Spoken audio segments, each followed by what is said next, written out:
Таны сонсох суваг өгүүлж байна. Хүний хувь заяа. Дайны хойд жил дооны нутагт тунчурд үзэгдээгүй эрт хавар болж билээ. 3 дугаар сарын сүүлчээр Азов тэнгисийн хаваас дулаан салхи салхилж 2 хоноход дооны зүүн биеийн элсний цас ханзран арилж хөдөө тийшээ цас дүүрсэн гууж алах саг сайгаад хөдөөгийн горих мөсөө зад татан өөхөлж газар сайгүй зам муухай болоод явахын арга тасрах шахсан тэр үед надад Букановын суурин орох хэрэг гарч билээ. Газар асархолгүй 60 км хэртэй боловч явхад хэцүүхэн цаг тогтё олдчихъя. Нэг нөхөртөө хоёулаа нар битүүгээр гараад тарган 2 морь дөрвөн дугуйтай хүнд тэргийг таталгаа сунтал зүтгэж шүүч май гарч явхад тэрэгний дугуй цас мүстэй худгалдан буландаа хүртэл элсэн чигдэж нэг цаг яваад л морины 2 бөөр гоёнд нь нарийн сурд нухагцаар цагаан хөөс буурцааж өглөөний сэрүүн агаалт морины хөлс чихтэйхэн сэнгэн ханхалж сур тоногтон түргсэн давирхай халж бас ханхаллаа. Зарим зүтгэхэд хэцүү газар бид хоёр бууж явган явж үзлээ. Нялт цайсан цас хөлс орон шал хийж явхад түмэн төвөгтэй байв. Замын хажуугаар мөс усан болор шиг гэл олцсон дүүн дээгүр яваад үзвэл бүрч хэцүү ажээ. 6 цаг шахан зүтгэсээр арай гэж 30 км яваад Гелан голын гарамд хүрсэн билээ. Зундаа зарим газар ширэгдэх тэр бяцхан гол Маховскийн айлын тушаа нэг үрс мод ургасан шуугүй. Уус их үерлдэг задгай газар савнаасаа бараг 1 км галж 3 хүний төдий даацтай хавтгай ёроолд муухан заваар гарах болсонд морь тэрэг орхил. Нөгөө талд хамтралын сарвчдоор айлвал орхисон нэлээд эдлүүлсэн хатуу зөөлөн бүгдийг үдсэн хуучин Вэлс биднийг тосож байгаа билээ. Өнөөх нөхрөө юм хүмтэйгээ голын энтэй үлдээгээд жолоочтойгоо тэр муу заваар айж зовсор суугаад хөдөлтөл ялзарсан ёроолоос нь энд тэндээс ус гот олгоёд. Горгүй болсон тэр завны цаорхойг нь айлуулсан юмар таглаж аргалсаар усыг нь утхан асгаж нэг цаг хэртээ яваад Гелан голын тэртээ гарах чам болов. Жолооч минь айлын тэндээс машин авчраад завны дэргэд очиж сэлүүрийг нь бариад. Энэ муу твш улсын дэс задарвал бэд дахин эргэж гарна шүү. 2 цаг болоод боцож ирнэ. Түүнээс нааш амжихгүй гэж бил. Өнөөх айлын тэртээ хол гармын хавьд ердөө чимээнэргүй байгаа нь хавар эрт намар орой хөнгүй зэлгүүд газар чимээгүй байдаг шиг чих хулга газар байж. Ууснаас чийг ялзарч байгаа нэг үрс модны нисэн хачин үнэр гарч хөөхөн яар татсан хобоор голын хөдөө талаас саяхан цас ханзарсан газрын хизээд сонирхон үл мэдэг үнэр зөөлөн салхинд ханхалс гэж байв. Эргийн элсэн дээр ойрхон хэвдэж байсан бургасан сүлжмэл хашаан дээр очиж суугаад тамиг татах гэж хөвөнтөө богино дээлгийнхээ баруун халаасанд гараа хийтэл хөөх бүү шиг минь шал нойтон болчихсон байваа. Ус гаталж байх үед доошоо их суусан завны дээгүүр долгио цалгиж булингар усанд бүсэндээ хүртэл татуулсан билээ. Тэр үед тамхи бодох завгүй сандар мэгтэн сэлүүрээ хаяад яаран ус шавхаж завайж ивүүлэхгүй хичээхэн чухал байсан цаг. Тэгээд одоо тэр боломжгүйдээ гашуудан гэмшиж халааснаас шал нэлцайсан хайрцагтай тамхиа гаргаад сүлжмэл хашаан дээр салхин дэврэх гэж нойтон хүрэн бор болсон тамхиа нэгээр нь дэлгэж тавилаа. Тэр үед яг үд болж нарны элчин 5 сарын шиг сүрхий чангатвал дэмээж хөвөнтөө цэрэг өмд хөшөөстэй хөвөнтөө богино дээл дулаалж өмсвүүдэ гэж бодцов. Өвөл өнгөрснөөс хойш өнөөдөр л ёстой дулаахан өдөр болсон юмсан жи. Гав ганцаар тэр чимээгүй нам гүм газар сүлжмэл хашаан дээр суугаад чихвчтэй цэрэг хуучин малгайгаа аваад сунтлаас хэлсээр хөлөрсөн үсээ хата цайвар хөх огторгойд хөвж байгаа сэмжин цагаан сэвсгэр үл харж юмхан бололгүй санаа амар суухад дунж сайхан санагдана. Тэгэд судал өнөөх айлын захын хашааны цаанаас нэг хар хүн 5-6 настай болов гэмээр жаал хүүхөтлөд гармын зүг гэлдэрэн чиглэж явсаар машинта зэрэгцэтлээ над руу чиглэлээ. Нуруу өндөр баахан бөкцгөрдөв. Тэр хүн миний дэргэд тулж ирээд сөөнгөдөв шиг бүдүүн хоолойгоор "За дүү минь, сайн байна уу?" гэлээ. "Сайн байна. Та сайн байна уу?" гэд хатуу том гарыг нь барьлаа. Тэр хүн өнөө жаал хүү тийш бүхийж автаж найдал жолооч хүн бололтой. Ганц чи бид хоёр ачааны машинаар явдаг байжээ. Энэ ах чинь наад суудлын жаал машинаар давхдаггүй юм байна. Гэхдээ тэр жаал хүү огторгүй шиг тунгалаг нүдээр миний өөдөөс ширтэн улайсан бяцхан хүйтэн гараа айлтгүй сунгахад би тэр гарыг нь аяархан докторсхийгээд "Өвгөө, гар чинь яасан хүйт юм бэ? Тэнгэр юм дулаан байхад чиний даарч байдаг юу билээ?" Гэтэл тэр хүү сэтгэл хөдлөм сайхан хүүхэд сангаар миний өвдөгт наалдан сайвар хөмсгөө гайхан сөхөж "Аха, би ягаад өвгөн болдог билээ? Би хүүхэд хүн шүү. Даарсан ч үгүй. Цасан бөмбөг хийгээд гар хүйтэн байгаа юм" гэлээ. Эцэг нь ардаа үрсэн юмгүй шахуй уудан үүргээ буулгаад миний хажууд алж яасан байдалтай суухдаа "Энэ хүнтэй явхад алхаа таарахгүй хэцүүдэж явнаа. Томхон алхаад орхиход энэ маань шогшдог. Тэгээд энэ явган цэргийн алхаанд тааруулах гэж хөл нийлүүлэх гэсээр нэг алхах газраа 3 алхаж яст мэлхий морь хоёрыг нэг хөллөгөөнд оруулсан юм шиг зүдэрч явна да. Орхиод явж болохгүй. Харж л байхгүй бол шавар шалбааг руу орчих гээд үгүй бол мөс олж аваад чихэр шиг хөхөх гээд тунч болдоггүй ирдэг гээ. Ийм хүнтэй хамт явган аян хийхэд горьгүй дээ. Гэж хэлээд нэг хэсэг чимээгүй сууснаа. "Дөө минь, чи даргыгаа хүлээж байгаа хүн үү?" гэвэ. Би жолооч биш гэхээс зовсхийгээд бөөрн хийсгийч. "Хүлээх ажил гараад байна да" гэл. "Голын цаанаас ирэх юм уу?" гэхтэн "Тийм ээ" гэл. "Завмууд ирэх болов. 2 цаг гэртээ болоод ирэх ёстой. Нээлээ хүлээхэндээ. За тэгвэл яах вэ? Ярах газар алга. Амранда. Энэ үгээр чинь өнгөрч явтал миний өрөөсөн бөөр жолоочгүй нарлад суун гэж бодоод дэрэгд нь очиж тамхилээ. Ганцаараа тамхи татсан ч амьсгал хураасан ч уйдгар тайда. Чимнэ цаастаа тамхи татдаг дангар хүн шивд. Усанд норчих уу? Усанд норсон тамхи чинь малын эмчийн гар дамжсан морь шиг шал дими байдаг юм. Миний галзуу улаан тамхинаас нэг нэрх үү? Гээд 100 цагийн ногоон саар цэрэг өмднийхөө халааснаас хуйлан эвгсэн хөрөн улаан торгон илэнхий сав гаргаж дэлгэхэд нь Лебедний дунд сургуулийн 6 дугаар ангийн эмэгтэй сурагчдаас хайрт байлдагчд бэлэглэв гэсэн хатгамал үсэг нэг болонд нь ойсныг үзлээ.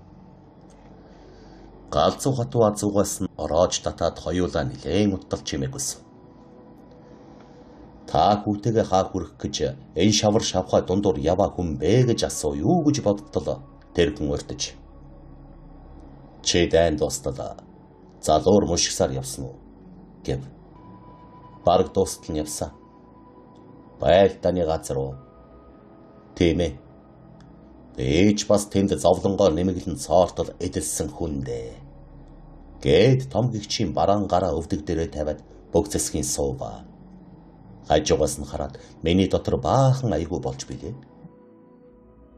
Дээрэс нь чандруу асгасан юм шиг түмэн зовлон шингэсэн тийм нүд та үзсэн үү? Надтай дайралдан ярьж байгаа тэр хүний нүд яг л тийм нүд байж бил. Сүлжмэл хашаанаас нэг тахир хатсан бургас хугалж аваад нэг хэсэг дуугүй сууж элсэн дээр элдв зураг зурж байснаа. Зарим шүн харанхуйн зүг дэмээл ширтэн орчлон хорвоо намайг чи юунд ингэж тамлаваа? Юунд ингэж намайг зовоовоо гэж бодоход тэр үгний минь хариу харанхуй шүн жолддоггүй. Өдөр гэгээ наранд жолддоггүй. Бодоод хүлээгээд хариу олддоггүй. Гэснэ гинэт санаа орж хүүгээ аяархан түлхэм. Хөөмэн. Усны дэргэд очиж тоглолтоо. Их усны тэнд багчуулд олз юу мундах вэ? Гутлаал харин бидгийн норгоорой гэв. Бидний түрүүн дуугүй тамхилж байхад хулгай нүдээр тэр эцэг хүү хоёрыг сэмажиглбал нэг хачин сонирн байдалтай байж билээ. Юу гэвэл хүүн хээнцэргүй боловч сайн хувцастай. Дотроо цээгэн хонин илэнхий шиг Додортой урт хормоотой цовцааг нь харсан тэр боосон сүлжмэл зузаан оймс өмсгөн гэж тааруулж ойсон бяцхан гутлыг нь харсан тэр хувцсны ханцуун хав татсныг нь тун чивтэйхэн ойж өгсныг харсан ч тэр Нямба их хүний урангаар мэдэгдэж байтал эцгийн өмссөн хувцсан тунч хачин хөвөнтөө дээлээ энд тэнд тамхины голд цоо царг үүлснэ хайш хэрэг нөхөгчөн болж эдинхийн ногоон саарл өмдний өвдөгний нөхөөсийг ёсоор нь хадалгүй эр хүний дүй муутай гараар дөнгөж торгож товшсон байдалд бас бараг шин гимэр сэрэг түрүүийгүй гуталтай боловч сүрхий шахаж нэгсэн ноосон оймс нь энд тэндээ хүр хорхоод идүүлж эм хүний гар түнд нь хүрсэн шинжгүй байсанд нэг бол энэ хүн бэлэвсэнгэр нэг бол их нэртэйгээ таардаггүй хүн юм болов уу гэж миний санаанд орж билээ. Тэр хүн жаал хүүгээ зайлуулж хойноос нь хараад бөг ханааж дахин юм ярихт нь би чих тавин сонслоо. Тэр хүний ярьснаа анхландаа би хүн шиг л амзуудаг байв. Уг нутаг воронеж муч 1900 онд төрсэн билээ. Эргний дайны үед удаан цэрэгт Геквицийн дивизэд явсан. Өлсгөлэнгийн 21-р онд Кубан гол орж баячуулд элжиг шиг зүтгэснээр өлбөрч өгсөнгүй. Ар гэрийн газар эцэг их охин дүү 3 турж өгсөн билээ. Гав ганцаараа хоцроо төрөл төргсөд нэгч хүнгүй өнчин өрөөсөн бол. Нэг жил болж Кубанаас буцаж ирээд нуу байшингаа худалдаж воронеж орвоо. Анх Мужааны артиалд ажил хийж сүүлээр нь үйлдвэрийн газар ороод төмрийн дархан хийж сурл. Тэгээд ихнэр авч хүүхдийн цэцэрлэгт хүмүүжсэн нэг өнчин хүүхэнтэй суул. Сайн хүн сэтгэл санаанд нийлүүлж чаддаг. Ёр надтай зэрэгцүүлж болохгүй хүн байсан да. Баг балчраасаа зовлон үзээд ч юм уу. Тийм сайхан сэтгэл хөөхөн зантай хүн байсан. Царайг нь харвал нэг их гайхуулсан сайхан хүн биш боловч би гадаа хөнгө зүсийг нь хараагүй. Сэтгэл доторийнх нь сайханд нь багтаж миний тэр хан шиг хүсэлтэй сайхан хүн надад урдч байгаагүй. Одоо ч гэсэн алтан дэлхийд олдгоосоо өнгөрсөн бидтэй. Ажлаасаа ядарч заримдаа уур цээжинд багтахгүй болоод ирэхэд айгүй үгний хариуд нэг чирүүн үг надад хэлдэггүй байсан юм шүү. Зангаар ийдэг сайхан нумхан таль бүүнийг нь чихэлхүү. Яаж аятайхан суулгаж тав тайхан амруулах билээ гэж намайгаа орж ирэхэд байд сууж ятан байдагс. Чадал чинээ багтай амзуухад дөнгөж дангаад аманд идэх хэмийг аль болох амттай болгох гэж оролддгийг нь хараад ядарч ууралсан сэтгэл тайтгарч аз нас хийгээд тэврэн таалж. Хонгор ирийн камин надад буугандаараа доо. Миний би боруузан муухай царай гаргаж чамайгаа цовоовоо да. Ажил дээрээ өнөөдөр урагшгүй болоод додор цугулдсан шүү дээ гэж дахиад сайхан эвлэрч миний сэтгэл онгойдог билээ. Ажил хийдэг хүнд тэгж сэтгэл дотор тэнийдгийн чухлыг дөөмн чи мэдхүү. Өглөө нь ажилдаа очно гэж ухасхийн босоод хамаг ажил эвтэйхэн шиг санагдаж бужигнуулж гарна шүү дээ. Сэдсэн сарууд ухаантай хантай байх гэдэг чинь ийм юм шүү дээ. Цайлангаа аваад заримдаа санаа нийлсэн нөхөдтэйгээ хамт хаяа балгачдагч байв. Гаднаас хүн харвал яачихсан амтан бэ гэмээр хөл солбож найган ганхаж явхад явган гудамж байтугай өргөн гудамж нарийдад байгаа юм шиг найган шарваж явдагс. Тэр цагт би ирүүл чирэг уух даачсан. Уусан юмд аач савн болж бие шороодолгүй гэртэ хүрдэг байсан да.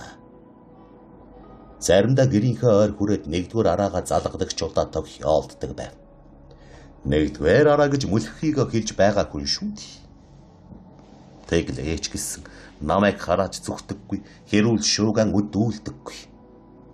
Хөөрхий хонгор ирийн камин согтуу намайгаа уурлуузаа гэж ая тайхнаар нэмсэглэн гутал хувцсыг мань тайлаад андруу шаамын нойрмоглоод орноосоо оожчих ви чи цаад талдаа хэрт гэдгсэн. Бэн шуудата тарай шиг бидхий жоожоод нүдээр ээлжлэн зүрмэглэх зур нэг мэдихнэ толгойг минь аяархан илж инхрийлэн хайрлсан үг аман дотроо шивнэн байхан чихэнд ортгс. Өглөө нь намайгаа биеийн хөшөө жилийн гарга гэж ажилд очихоос 2 цагийн өмнө сэрээгээд. Архинд шартаад юм идэхгүйг минь андахгүй. Давсалсан химх юм уу? Хөнгөн шингэн нэг мэдүүлээд. Андрюша минь шараад ардаа.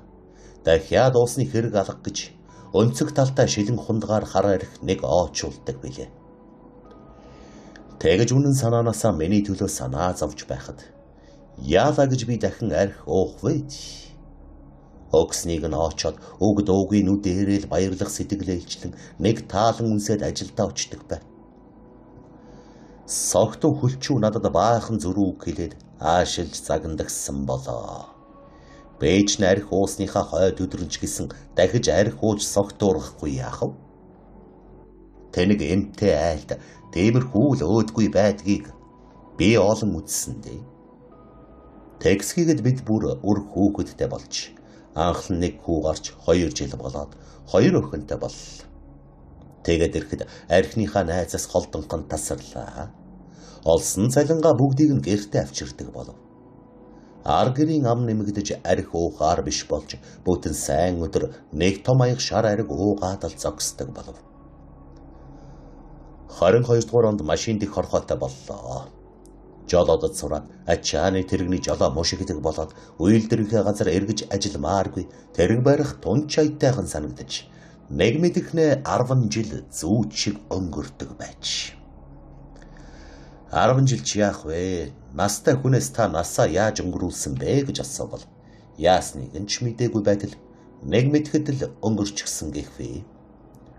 Өнгөрсөн юм гэдэг чинь дэртэй хоолын хөдөө тал шиг үний хаартан. Өглөө гараад явхад сэлмэг саруул байтлаа 20 км алхан явхад униар татаад ой модон чолоос өвс шарилт шиг тар яаланч хадлангаас ялгахын аргагүй болчихдог шиг хүний нас өнгөрөх нь хачин юм да. Тэр 10 жил өдөр шөнөгүй ажил хийж олох юмны тал аарч сайн байв. Аж амьдралаар юр хүнээс дутхаа байж хүүхэд шуухад ч сэтгэл баярламаар гурвуулаа онцорлагтан болоод ах нь болох Анатоли тооны ухаанд их авьяастай учир төвийн сонимд ч нэр нь гарч байсан. Тэр тооны ухаанд яагаад ч их авьяастай болсныг бүү мэдээ. Хүүгээ тийм зүрхий болоход би ч хэлхийн аргагүй их баяр багтал болж хүүгээ гайхуулж явлаа. 10 жил 15 төгрөг нөөсөн маань овоо юм болж түүгээрээ дайны өмнө 2 өрөөд хонголтой бас юм хадгалах газартай тов хийсэн байшин босгоод авлаа да. Эрин камен 2 юм авч бүрч сэтгэл дүүрэн суудаг болов. Хүүхэд сүйтэй агшаасан бутаа иддэг болж орох оронтой өмсөх гудал хувцастай танигэр айл боллоо. Харин байшин барьсан газар л баахан эвгүй. Нэсэг онгоцны үйлдвэрийн хаяанд олгосон нь баахан эвгүй. Байшингаа өөр газар барьсан бол миний хойчийн амь зуулагч гэсэн арайн байхгүй байж болохс. Өнөөх дайм болж чимээг нь дуулсны хойд өдөр цэргийн хилцээс татлахын хууц ирээд цаад өдөр нь мордлоо шүү. Намайг аргэрийн 4 хүн Эрин камен Анатоли хүүтэйгээ Настенька, Ольяшка 2 охинтойгоо удаж хүүхэд маань нилээд хатуужилтай 2 охин харин нүдэндээ доглон нулимстай байж бил. Хөө Анатоли тэр үед 17 хүрч намайг үдэхдээ даарч бээрсэн юм шиг атисхиж сэтгэл нь тавгүй. Эрин камен 17 жил ганц суухта тийм байхыг нь би үзээгүй. Мордохын өрчөн уйлсан нулимсанд нь миний цамц цээжин дээр минь шал нойтон хонс. Өглөөч бас усан нүдтэй. Гал тэрэгний буудлын дээр ирээд өөдөөс нь харахад нүд галтэрч элэг эмтэрмээр. Уруул ам нь уйлсаар хавтчихсан. Үс нь альчуур дороос сагсайж гарчихсан. Нүд нь ухаан солиотой хүний нүд шиг жигтэйхэн айгүй муухай бүдэг. Дарга нар тэргэнд суу гэж тушааж тэгэхэд намайга тэврэн ойчоод хүзүүдэд бүх бие нь мод шиг ойчих шиг чичрэн салганаж хүүхэд маан чихийгээ тайтгаруулж би жаргадаж ятлаа. Босод эмэгтэйчүүд эр нөхөртэйгөө хүүтэйгээ үг хэлэлцэн ажиггүй байхад хамаг биеийн чичрэн үг хэлж чадахгүй байж бил. Эрин камен би юм барьж үзээч. Намайга явах гэж байхад ганц үг хэлээд мордуулаач гэхэд Уйлган дуугарч хонгор минь Андрюша минь энэ ертөнц чи бид хоёр дахиж уулзахаасаа өнгөрчээ гэж бэл. Эхнэрийнхээ гашуутахад миний элэг зүрх хэмтэрч байтал бас тийм үг хэлэхэд нь хор боцолж би ямар эхнэрийнхээ төрхөмд айлчлах гэж байгаа хүн биш. Аян дайнд мордох гэж амрагтайгаа хагцахад надад ч бэрх байгааг даанч мэдэхгүй яавдаа гэхэд хар хүчээр гарыг минь салгаж хоёр мөрийг нь түлхээд оргисон чинь миний тэнэг хүчийг хэлэхүү гэдрэг нь гурваа далхтал түлхчихл. Дахиад л өөдөөс гараа сунган жижиг алхмаар ойртоод ирлээ. Би өөдөөс нь хашгирч хүнийг ингэж үддэг юм уу? Үхээгүй хүнийг үхүүлэн гашууддаг чинь юу билээ гэж загнаад ухаан илий балаа болсныг нь мэдээд дахиад тэврээд авл. Гэтэл үгээ тасалж чив чимээгүй болоход нь чагнавал хоолой дотор нэг юм хоржигнах шиг болж тэр хүний сэтгэл санааг хөдөлсөнд миний сэтгэл бас хөдөлж өөдөөс нь болондан харвал өгсөн юм шиг галгүй болсон нүдэнд нь доглон нулимс ч үзэгддэггүй. Толгойгоо гунхран дараад сууж байв. Ганц доошоо сулхан унжуулсан том гар нь салган чичирч эрүү хатуу уруулан чичирч байхт сэтгэлээ зовоон дурдаад яхав болдоо гэж аяархан дуугархад минь лав миний үгийг дуулсангүй бололтой их зориг гаргаж биеэм бариад гэнэт ондоо болж сөөсөн хоолойгоор өхөн үхтлээ амьсгаагаа хураатлаа би хөөрхийгөө тэгхэд муухай түлхснээ мартахгүй гимшин гээд дахин чимээгүй болж нилээд утал. Тамхи орох гэхэд сонины цаас нь урагдаж тамхи нь өвдөг дээр асгана. Арай гэж нэг ороогод хэд маш шуналтай татан ханиагаад дахин үгэ үргэлжл үүснэ. Эринкагасаа хүндэрсгийгэд нүрийг нь хоёр гараараа барьж үнстэл уруул нь мэс шиг гүйтэн байж билээ. Хүүхэд шуухадтайгаа хагцах ёс хийгээд вагондоо гүйтэл хэдийн хөдөлчихч. Шатууд нь явгад үсэрч гараад гал тэрэгний аяархан хөдөлсөнд өнөөдүүлийнхээ дэрэг дүр өнгөрлөө. Харвал өнчирсэн хүүхэд минь бөөгнөрхөн овооролдоо гараараа даллан инээмсэглэх гэтлээ чадахгүй. Эринка минь илгээ тэврээд уруулан сэрд мэд цагаан нэг юм шивнэн нүд цавчилгүй миний өөдөөс хараад ширүүн салхи сөрж байгаа юм шиг урагшаа бүх хийсэн тэр байдал нь миний сэтгэлд салдаггүй хадаастай. Нүдэнд минь үзэгдэхдээ элгээ тэвэрсэн гар нь цав цагаан болсон уруулна. Нулимс мэлтэлцсэн тормгоор нүдэн зүүдэнд ч гисэн үзэгддэг. Юунд хөөрхийгөө тэгхэд нь би түлх вэд гэж бодохдоо зүрхийг минь мохоо хутгаар чидсэн шиг болтг. За тэгэд биднийг Украинд цагаан сүм гэдэг газар хуваарлж надад зис тав өгч билээ. Түүнийгээ жолоодод байлдааны газар мордлоо шүү. Дайны байдлыг чамд яриад яах вэ? Анхны байдлыг чи юу андах вэ? Аргэрээс захаа байн ирдэг байсан. Би ч хариу захаа эвхэж явуулахдаа хойрох шиг байв. Бид зүгээр байна. Баахан тулалдаж одоо ухарч байгаа боловч хүчээ зузаатахад дайсанд чадлаа үзүүлэндэ гэж бичдэг байв. Өөр юу ч гэж бичих вэ? Захаа бичмээргүй хэцүү цаг байсан шүү дээ. Би ерөөсөө нэлон хүүхдээ захаа bijих дургүйн дээр өдөр болгон хэрэгтэй хэрэггүй юмны учир цаасан дээр нус нулимсаан дусааж эхнэр хүүхэнд элдв шалдав захаа занаа бичиж байдаг хүнд дургүй гэлэх үү? Тэр нэлон хүүхдээ амтан бэрх хэцүү байна да. Айгуутвал алуулчих маань амархан юм байна гэж цэргийн өмд өмссөн банзал эр хүн гонсон гунж байхдаа аргэрийн газар эхнэр хүүхэд бас л биднээс дутуугүй зовлонтойг мэддэггүй. Тэднийг төрийн түшиг болоод байгааг ухаардаггүй даанч зэвүү хүрмээр байдагс. Төрийн үүргийг үүрэхэд манай аргэрийн эхнэр хүүхэд мөн ч хотоохгүй сайн нуруутай байж. Тэгэхэд усан нүдтэй нэлон дотортой муу ир уравгар муу захаа бичээд олныхоо төлөө зүтгэж байгаа эхнэрийг зориг мохоох үгээр борвиг нь бороохойгоор цогсон шиг болгож хөөрхий эхнэр нь зориг шантарч ажиллаа хийх урамгүй болдгийг хэлэх үү? Тийм муур өөдгүй имийн дотортой юм бол хуниастай банзал өмсөд туранхай бөксө бандгар болгоод араас нь ядахтай харахад эм хүн шиг болж үнээ саах юм уу? Ногооны газар манжин ухвал дээр байлдааны газар эрд цэрэг гэж ор нэр болж үгсэн хүүрийн өмхий самхаа дээр амьд хүүрийн үнэр ханхлуулж байсны хэрэг ёр алгаа. Байны газар бүтэн жил байлдаж чадсангүй. 2 удаа хонгон шархолж гарынхаа махтай газар нисэх хонгоцноос нэг буудуулж хөлийнхөө махыг их бууны сум дэлбэрэхэд нэг шархтуулаад авсан. Герман эсгэгч машины мөн дээрээс хажуугаас нь шигшүүр болтол буудаж байхад хаацтай бүтэн гарч байснаас үүлдээ биш болчихлоо. 1942 оны 5 дугаар сард Лозенки тосгоны хавьд айгүй байдалд орж дайсан олзлогдол. Герман сүрхий түрэн давшиж манай 122 мм-ийн гаубицны нэг батарей бараг сумгүй болчиход миний машинд овоолсон сумачид явуулсан билээ.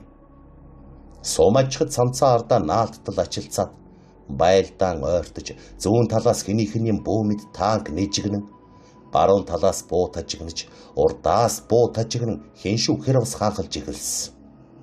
Манай суман дарга намайг "За, Соколов, угас хийж чадах уу?" гэж асууж бил. Асуух ч юу байх вэ? Нөхдийгөө амиалдах гэж байхад чадах эсэх гэсний хэрэг алга. Ямар яриа байх вэ дарга гэл. Ухас хийхээс өөр арга алга гэхэд тэгвэл дайраад бай. Тэнхээ мэдэн дайраад бай гэж бил. Дарж гарлаа.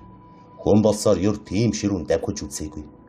Машинда төмс ачаагүй, дэлбэрдэг сум ачсан гэж мэдвч замын туушинд нь их буугаар нефт буудаж байгаа цагт манай нөхдийн сумгүй тулж байгаа цаг зөөлөн явж болгоомжлохын арга ч үгүй бай.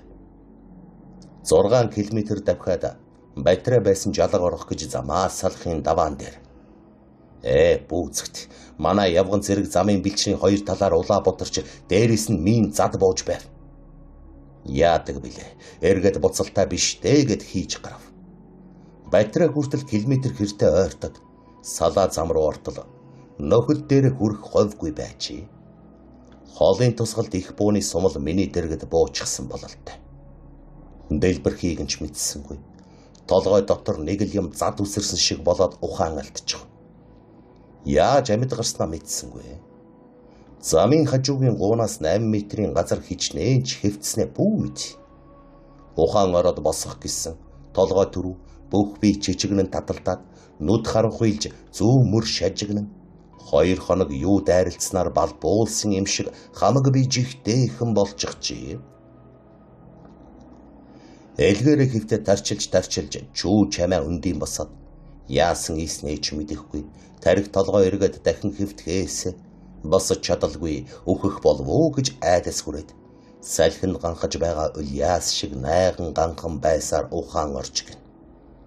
Ээш тийшээ эргэж хартал зүрх минь бахаар хавчсан юм шиг болж. Миний ачиж явсан сум шат бад дэлбэрцгэж машины минь 4 дугуйн дээшээ хараад ямби болчихсон хэвтэж байв. Байлдааны чимээ миний ирсэн замаар холдох чимээд. За тэгэхэд яадаг билээ гэж гайхад тэнхээ тасарч үнэнээ нуулгүй хэлбэл дайсанд бүслүүлээд нэг ёсондоо фашистад олзлогдлоо гэж ухаармагц оочод өгл. Тулаан гэдэг ч ийм л хэцүү юм даа. Байсны гарт албын хар хүчээр орлоо гэж бодоод ирэхэд дүү минь айхавтар хэцүү байж бил. Тэр зовлон биеэр үзээгүй хүнд ухаанд нь ортол тэр бэрхийг нэвтрүүлж хэлэхэд хэцүү хэрэг. За тэгэд оочин хэвтэж байтал танк нэжигнээд Германы дунд зэргийн 4 танк хар хурдаараа ижчлэн миний сум ачиж ирсэн зүг давхин дайраад орлоо. Түүнийг хараад дотор айгүй болов. Их буу чирдэг машин цуваад л хойноос нь цэргийн гал тогооных нь цуваад сүүлчээр нь дайсны явган цэрэг цувл. Тэр цэргийг үзвэл зөөвтөр шинжтэй тулаанд хэд дуулсан нэг суман цэргийн хэртэй юм шиг. Тэр бүгдийг буландаж хараад л дахиад газар наалдуулан нүдэн анч хэвтлээ. Тэднийг харах хинч дургүй ой гутмаар. Бас тэднийг бодоход ч гэсэн дотор айгүй болж байв. За одоо л цовж өнгөрсөн байх гэж толгойгоо өндөлгтөл 6 автоматч цэрэг 100-аад метрийн цаана алхаж явснаа намайг харж хаад. Чив чимээгүй чиглээд ирлээ. Одоо л үхэл минь ирж явна гэж бодоод хэвтэж өгснээс босъё гэж өндийд суугаад баслаа. Дайсны нэг зэрэг дэргэд минь шахуу хурч ирээд мөрнөөсөө автоматаа мулталлаа. Би юу найсан сандарсангүй. Өөдөөс нь хараад л одоо л шүршгэндээ. Хаагуур нь бууддаг болдоо. Толгой руу буудах уу? Хэнхдэг рүү минь буудах болов уу гэж бодов. Тэгэхэд миний биеийг хаагуурч буудаж алсан. Над ялгаа юу байх вэ? Хүн гэж бас сони амт юм да. Өөхөх цагт тийм хачийн бодож байх гэж. Тэр цэрэг нас залуу, бэйтэгш, зүсхар, уруул нари, нүд анс хийсэн тийм хүн байж бил. Ийм хүн алахта ердөөсөө тоохгүй байхаа гэж би бодов. Тэр бодолж үнэн байж дээ. Бооны хаамыг миний өөдөөс чиглүүл. Би өөдөөс нь дуугүй ширтлээ. Тэгэхэд баг дарга юм уу, юу ч юм бүүмэд насаар л баахан архи нэг хүн байсандаг. Нэгэм хашгираа тэр цэргийг хажуу тийш нь зайлуулад миний дэргэд хурч ирэн нэгэм шулганаж баруун гарыг минь нугалж атгаалын булчин махыг барьж үзээд гэд нар шингэх зүг зам руу заалаа. Ухаанда манай улсын ажилд мал шиг зүтэг гэж байгаа юм биз. Нямба зөлөг байж дээ. Тэгтэл тэр хар царайт нь миний гутлыг хараад тайл гэж тохив. Уул тав сайтай гутал байсан юмсан. Доошоо сууга тайлаад өглөө. Гараас минь суг шүүрдэг байна. Тэгэхэр нь хөлийнхөө жиргийг тайлаад өөдөөс нь хаяж өглөө. Хараад ширээл тавиад дахиад бууга шүүрдэг юмд. Босд нь инээд алдаж тэгээд зам руу ороод өгвөө. Өнөө хар царайт зам хүртэл 3 эргэж над руу чон шиг нүд шүдээ үзүүрлэн уцаарлав. Яаж ч байгааг нь бүү мэд. Миний гутал мулталж авсан мөртлөө надад гутлаа суглуулсан юм шиг учирлан уцаарлаж байгаа нь хажин санагдана. Яах ихийн арга тасраад олзлуулдаг боллоо. Зам дээр гарч ирээд Воронежийнхний муухай хар бэлэнд үг гэрэл бэлэндэж аргагүй л олзны хүн болж баруун зүг алхаж гарлаа. Тэр үед бараг явж чадахгүй шахуу. Лав 1 км газар 1 цаг явхаас өөр чадалгүй болж урагшаа алхах гэдэл хажуу тийшээ согтуу юм шиг шарваж жаалхан явж байтал манай дивизийнхний нэг цуваа олзлогдсон цэрэг гүйцэд иржээ. Автомат буутай 10-аад герман цэрэг тууж явснаа. Урд нь явсан нэг герман цэрэг надтай зэрэгцэж ирээд үг дуугүй толгой руу минь автоматынхаа ишээр татаад авч намайг очвол буудаж алах юмсан жи. Манайхан намайг хүсэрдүүлэхгүй шүүрч аваад дундаа хийж хагас цаг сувдаж явлаа. Ухаан ортол хажуугаас нэг хүн. Чи битгий очоо. Унвал үгүй болно буудан шүү гэхтэн. Хамаг чадлаа шавхан алхал. Нар шингэд герман цэрэг биднийг туух хүнээ олон болгож ачааны машинаар бас 10-аад автомат чин гэрүүлээд ширүүлэн тууж гарва. Хүнд шарахтай хүн гүйцэхгүй хоцромогц улаан зам дээр буудан алаад байж бил. Манай 2 хүн оргоод сартай шин горгүй гийдгээ бодсонгүй. Төдхөн бууд олчихл. Шөн дунд нэг шатчихсан тосгонд хурч иртэл оройн нь эвдэрхий дуганд хөөж хашваа. Чулуун шалан дээр нь сүүж дороо жирэглэх атах өвсч олдохгүй.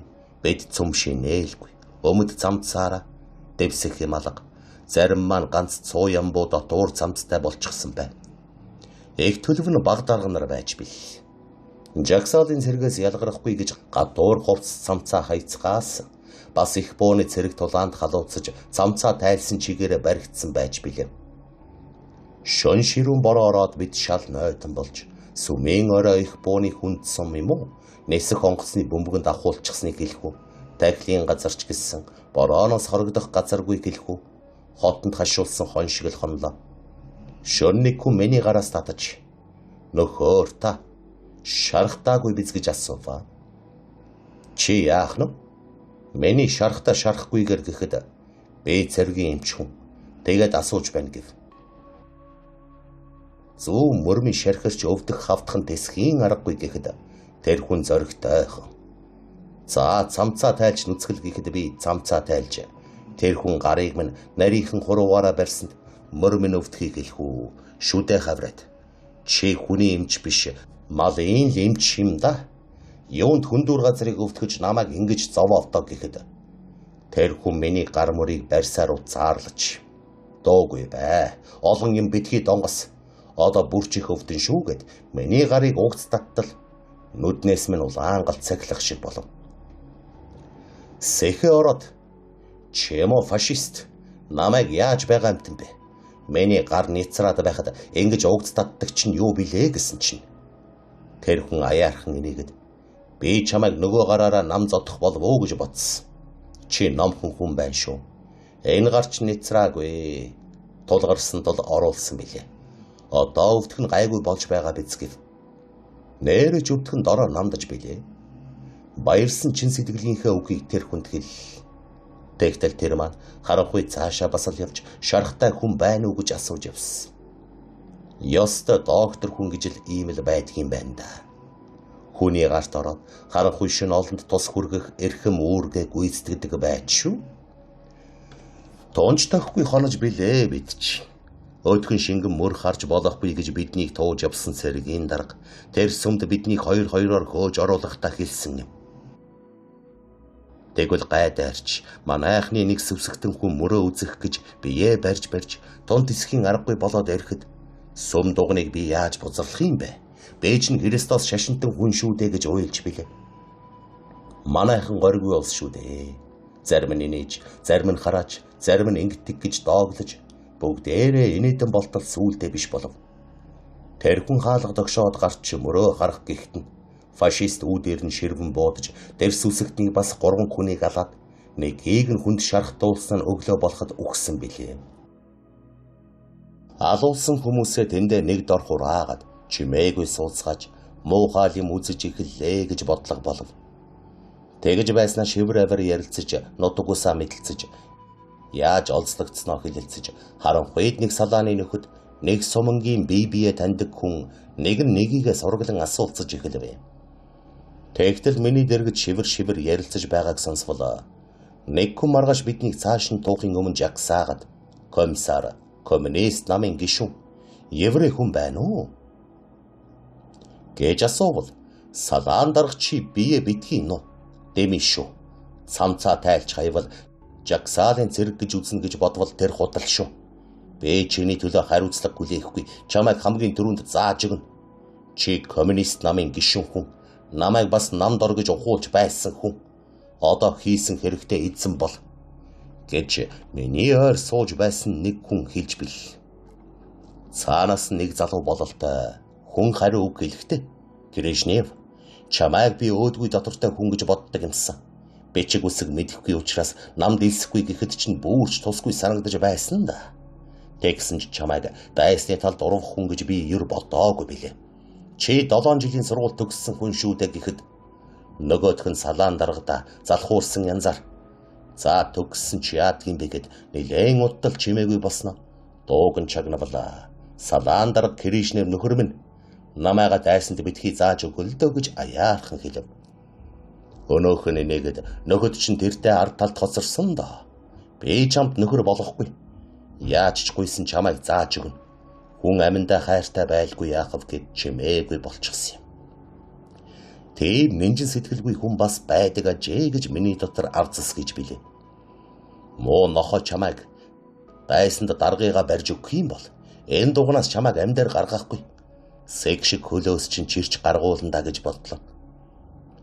Үүр шарлахад үзвэл миний дэргэд нэг зан тайсан өрөөдөө харж толгойгоо салаавчлан хэвтэж байв. Дэрэгдэн дотор цамцтай, шантгар хамартай, зэвхий царайтай нэг жаал хүү өвдгөө тэврээд сууж байв. Энэ том хүү яасан ч наадах бүдүүн золгийг дийлэхгүй. Би л мөрийн олохоос биштэй гэж бодов. Тэгээд тэр жаал хүүд гараараа хүрч чи салаан даргуу гэж шивнэн асуул. Өнөөх нь дуугүй доглоо. Чамайг энэ хүн барьж өгөх гэж байна уу гэж тэр хэвтэж байгаа хүнийг заахад бас толгойгоо доглоо. За тэгвэл хөлийг нь дараад битгий тийчлүүл. Шалав хөдлийгээд өнөөх амтан тэр мордонгууд багал зуурдан дууч гаргалгүй хэдэн минут дараад бостол. Тэр урвагчийн амт тасарч хилээ унжуулчихваа. Тэгээд муухай амтан алж гараа бузарсан шиг дотор айгүй болоод гараа угаамар санагдав. Хүн болсоор анх хүний амьд таслахдаа бас өөрийнхөө хүнийг алчхал. Өөрийн хүн гэхэд бас хүнийхээс хүйтэн муухай урвагчийг яаж ч өөрийн хүн гэх вэ? Босоод тэр салаан даргад эндээс холдъё. Энэ дуган зайтай сав шүү гэвэ. Тэр Кришневийг хэлсэн ёсоор өглөө биднийг дугнаас гаргаж жагсаагаад автомат буута цэрэг бүслээд СС-ийн 3 офицер үзэл буруу гэсэн хүнээ дүүж эхэлвэ. Коммунист намын гишүүн дарга комиссар байна уу гэж асуухт нь би гэж нэгч хүн хэлсэнгүй. Зааж өгөх тийм муу хүнч гарсангүй. Тэгэхэд коммунист намын гишүүд талх хуваас маань илүү байсан. Даргач байсан, комиссарч байсныг хэлээд яах вэ? 200 гаруй хүнээс 4 хүн, 1 еврей, 3 орос цэргийг ялгаж авсан юмдаг. Тэр 3 орос нь бор царайтай буржгар үстэй учраас гай таарчи. Тэм хүний дэрэгд нь очоод юу дээ юу? Еврей юу гэж асууж билээ. Орос гихт нь огт үг сонсохгүй гар гэж тушаагаад тэр 4 хөөрхийг буулж биднийг цааш нь тууж билээ. Өнөө хорвогчийг нухалдсан тэр салаан дарга Познан хот хүртэл намайг бараадан явж анхны өдөр явуут гарыг минь байн атгадаг байв. Познан биднийг нэг явдлаас болж салгаваа. Би анхлангаасаа оргоно гэж бодсон юм да дүү минь. Оргохдоо бүр баттайхан хөдлөн гэж бодож явсан. Познанд биднийг жинхэнэ лагерт хорих хүртэл босох арга олдож өгсөнгүй. Познанд нэг завшаан тохиолдсон нь 5 сарын хуучаар биднийг ойд булшны нэг ухуулах гэж явуул. Манайхны олзлогдсон цэргээс их үхдэг байв. Цусан суулгаар их үхдэг байж билээ. Познаны шороо ухаж байтал ажиглахад харуулын 2 цэрэг юм эднгээд сууж нэг цэрэг наранд үргэлээд одоо л нэг босдог цаг болов. Хүрзээ хаяад шугууруу сэм ороод нар гарах зүггүй лээ. Харж байсан цэрэг тэр дороо миний босож оргосныг мэдсэнгүй бололтой. Эцэж ядарсан миний бие нэг хоногт 40 км явах тэнхээ хаанаас ч олдсон юм бол бүү мэд. Гэвч хүссэн хэрэг бүтсэнгүй. Тэр муухай лагераас холдож 4 хоноод байхад нохойгоор хөөлгөж хатсан нохой хошуу тарайн дундаас намайг гүйцэж барьж авч бил. Үүрээр цагаан талаар явхаасаа айгаад модонд хүртэл 3 км явахт бол тарайн дунд унжих гэж алган дээрээ тариа цайлгаж баахан идээд халаасандаа хийгээд автал нохойн дуу ойртож мотоцикл бичгэнвэ. Нохойн дуу улам ойртоход дотор бал хийж элгээрээ хэвтээд нохойд оруулахгүй гэж нүрээ гараараа битүүл. Нохой хурч ирээд хувц сунарыг минь тастаад улаан үзгэн болгочихв. Тарайн дундуур намайг дураараа өнхрүүлж нэг нохой илгэн дээр минь хөлөө тавиад багал зуурыг минь таслах санаатай арайч халдахгүй байгаа юм шиг. Тэгтэл 2 мотоциклтэй Герман хурч ирээд намайг таваа хантал нүдээд нохоогоо төрхөрсөн чинь арьс махыг минь урж гарлаа. Цуснаж болсон улаан нүцгэн намайг лагертаа авчираад орглоо гэж 1 сар сахилгын шоронд хорив. Тэгсэн ч гэсэн амьд гарлаа шүү. Амьд гарлаа. Өнгөрсөн тэр явдлыг дурдхад ч хэцүү. Олзлогдоод зовсноо хэлэхэд бүрч хэцүү байна да дүү минь. Германд талхлуулж үйлээ үзснээ санаад тэнд лагерт дарчилж өгсөн найз нөхдөд санахад зүрх амаар гарчих гээд амьсгал бөглөрөх гэдэг юм. 2 жил байранд байхдаа тэнснэ хэлхүү. Германы хагасыг нь тэр завсар тойрч үзлээ. Саксын газарч силикатын үйлдвэрт ажилласан. Руур мужид уурхайд нүүр сугсан. Бавар газар бүгд зүйтлөө нүх ухаж байсан. Германд яваагүй газаргүй гэмээрдэ. Зүс байдал нь янз боловч манайхныг буудах, зодох нь нэг байж.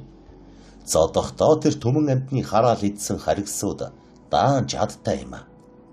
Хүм мал ааж тэгдэг ёс манад байдаггүйдэг.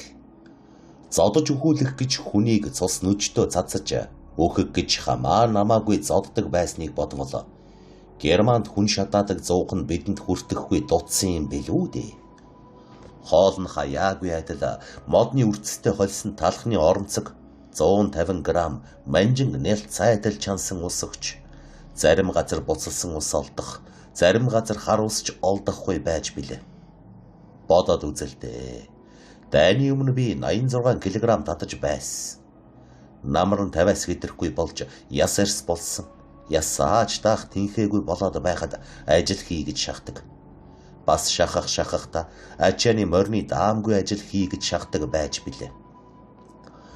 9-р сарын ихээр Кюстерн гэдэг бяцхан хотын дэргэдэх лагераас зөвлөлтийн 142 олзлогдсон хүнийг Дрезден хотын хавьд Б14 гэдэг лагерт шилжүүлж бил. Манайхны 2000-аад хүн тэр лагерт байсан да. Германд чулуухаж гар ажиллагаагаар хөрөөдөн засдаг байсан норм нь өдөрт 4 шометр. Удсан чинээ улаан гол нь арай гэж торж ядсан хүнд тийм норм онооч шүү. Түүнээс болоод 2 сар болоход манай цувааны 142 хүнээс 57 хүн амьд хоцорч бил. Бэрх байгаа биз дүү минь ээ.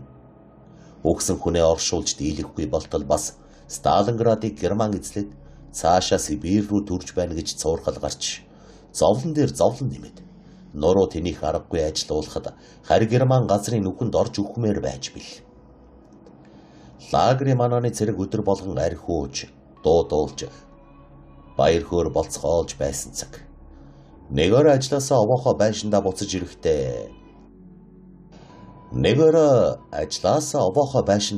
ирэхдээ.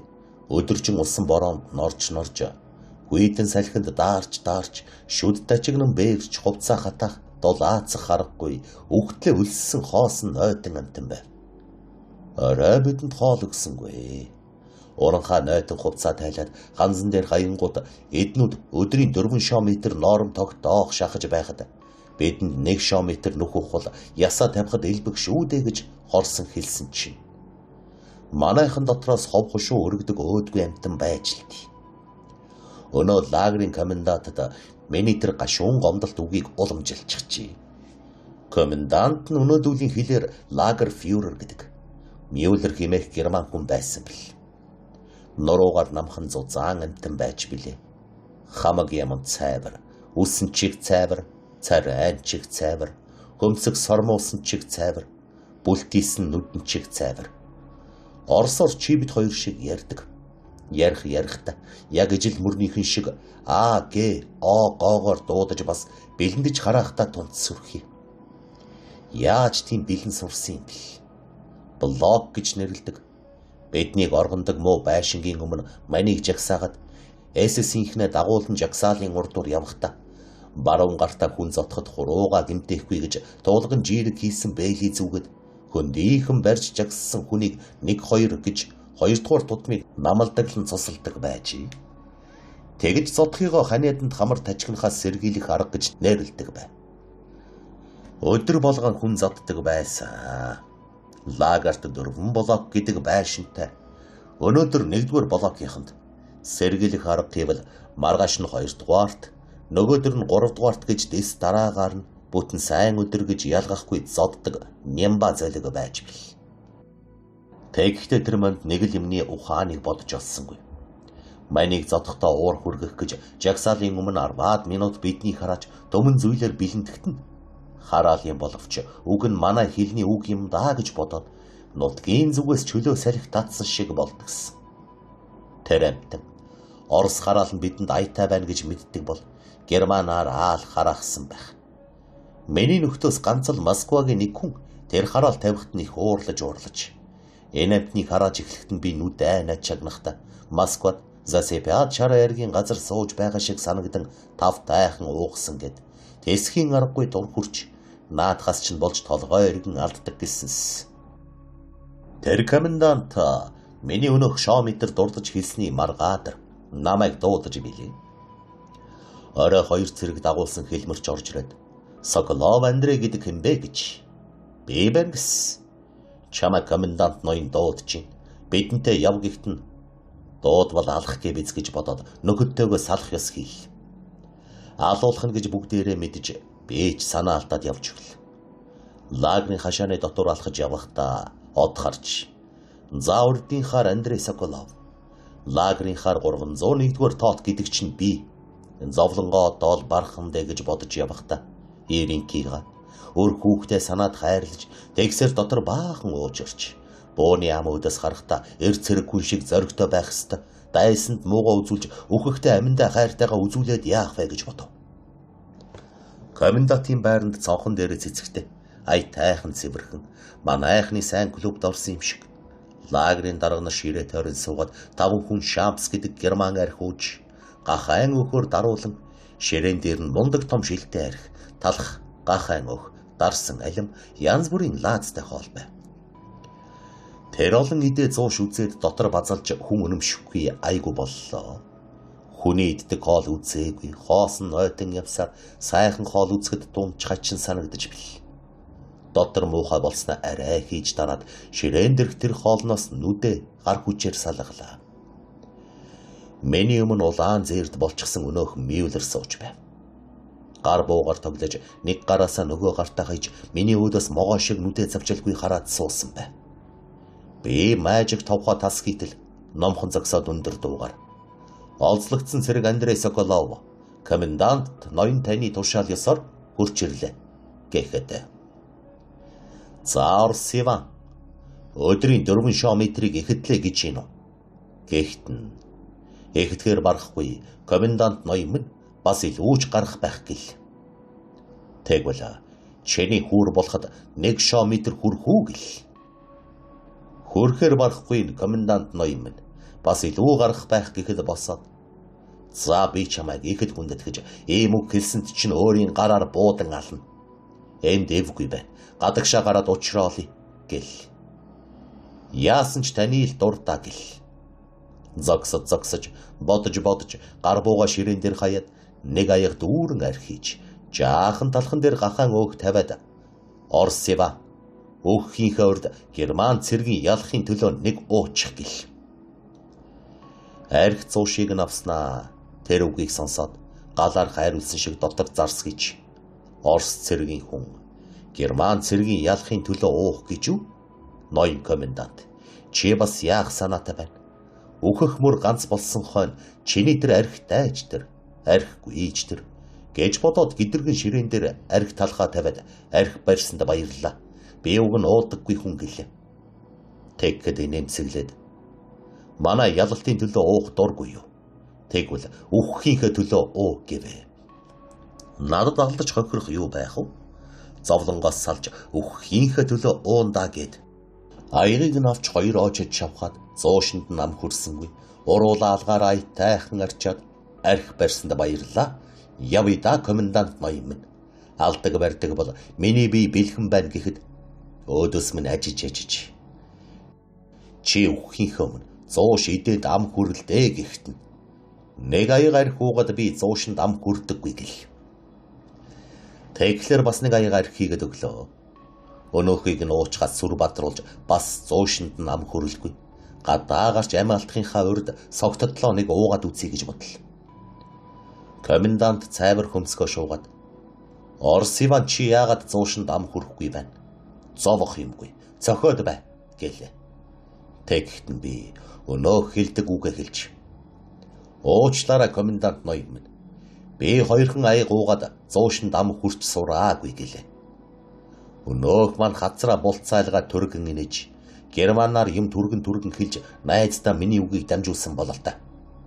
Цаад болон бас инэж сандлаа хөдөлгөөр над руу хушууга. Эргэж гарах харцсан ч хүртэл зөөлөн болсон болол та. Комендант 3 дахь удаага архиж инээдтэй гарн жижирч надад өгч өнөөхийг нь шимж уугаад талхнаас нь жаахан хазаж үлдснийг ширээн дээр тавиад турж өгөх гэж байгаа боловч тэднээс хоол гуйхгүй гэж орс хүний нэр төрийг үзүүлж бил. Намайг дайсан мал болгох гэж дарлаад яаж чадсангүй. Тэгэхээр комендант царайгаа төв болгоод энгэр дээрх 2 төмөр загалмай одонгоо тэгшлээд ширээнээсээ буу зэвсэггүйгээр босож ирээд. За Соколов. Чи ёстой орс цэрэг шиг байл. Чи зоригтой цэрэг юм байна. Би бас цэргийн хүн болохоор баатар зоригт дайсныг хүндэтгдэг юм. Чамайг буутгаа байла. Манай баатар цэрэг өнөөдөр ижил мөрөг хурч Сталинградыг бүрэн эзэлсэн нь бас их баяр багтал мөнийн тул. Би чиний амийг өршөөлөө. Блокто буц. Зүрхтэй байсны чинь шан гэж надад ширээн дээрээс нэг баг шиг дугуй талах гахайн өөх авч өглөө ч юм.